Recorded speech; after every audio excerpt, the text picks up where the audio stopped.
નમસ્કાર, હું છું પ્રિયા અને તમે જોઈ રહ્યા છો જનતા કી જાણકારી ન્યૂઝ। નજર કરીએ આજના સમાચાર।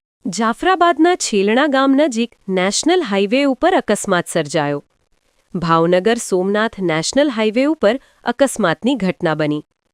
પૂરપાટ ઝડપે આવતા કાર ચાલકે ટુ વ્હીલ ચાલકને અડફેટે લીધા।